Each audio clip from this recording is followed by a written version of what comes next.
Учурда базарда 11 кап ундун баасы 1900 сомдон башталып 2500 сомго чейин сатылат, бирок 2023 жылдан баштап ундун баасы 15%га чейин көтөрүлөрү айтылды. Бир эле ун эмес, кумшекер жана өсүмдүк майы күнүмдүк керектелүүчү азык-түлүктөрдүн баасы дагы көтөрүлөрү айтылды. Бир кабы 1,5 миң сомдон сатылып турган ундар 2020 жылдагы карантинде экесе кымбаттап, ал тургай ун талашкан учурлар болгон. Ошондон кийин баа өсүп, кайра түшкөн жок. Эми болсо 1 январдан тарта баа дагы көтөрүлүшү мүмкүн болуп жатат. Ун өндүрүүчүлөр ассоциациясынын башчысы 2023 жылдан баштап чет мамлекеттерден импорттолгон азык-түлүктөрдөн өкмөт 12% киреше салыгын ала баштаарын, мындан улам чет элден кирген баардык азык-түлүктөрдүн наркы көтөрүлөрүн билдирди. 12% салык косо ундаргачы, анда элге кыйын болуп калат. И так кымбат болуп атат. Мына ол мисалы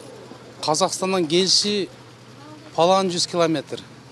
Май мына кымбат болуп атат, машиналар койгон майлар, ГСМдер.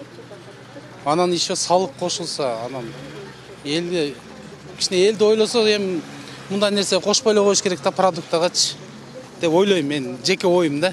2021 жылдын сентябрынан ушул жылдын аягына чейин мамлекет ун комбинаттары үчүн данды алып келүү жана кайра иштетүү боюнча жеңилдиктерди берген. Башкача айтканда, кошумча салык алган эмес. Жаңы жылдан баштап салык ала башташса, бир канча азык-түлүктөрдүн баасы өсүшү күтүлүүдө.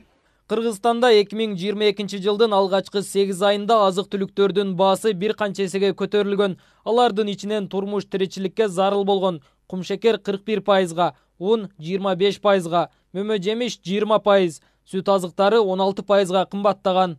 Жашоочулар ай сайын азык-түлүктүн баасы өсүп жатканын айтып, дагы 15%га көтөрүлсө элге кыйын болуп калат дешет. Айрымдары азыркы бийлик айлык пенсияны көтөргөнү менен бааларды, салыктарды көбөйткөнүн сынга алышты. Өкмөт мындай улуттат да, пенсияны көбөйттүк деп эле бааны көтөрүп коюп атат. Эч мындай айырма жок болуп атат.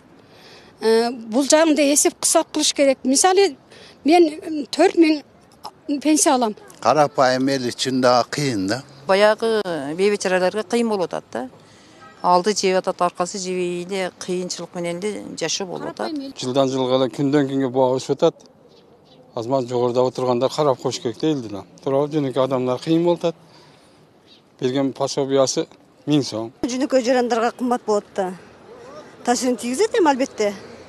Бардык тамак ашыбыз унга байланыштуу болгон себебинен кыйын болот. Экономист Мирлан Убайдуллаев мамлекеттик сатып алуу программаларын күчөтүү керек дейт. Ошондо баа өспөй, элге да, өкмөттүн өзүнө да пайда болмок деген ойдо. Мамлекеттик сатып алуу программасын күчөтүш керек, аны жолго салыш керек. Мына ушундай кырдаалдарда ошол айрыкча азык-түлүк боюнча кандайдыр бир көйгөйлөр жаралганда мамлекет өзүнүн ошол запасындагыны ички рынокко алып чыгып, мындай образы түрдө айтканда чачат.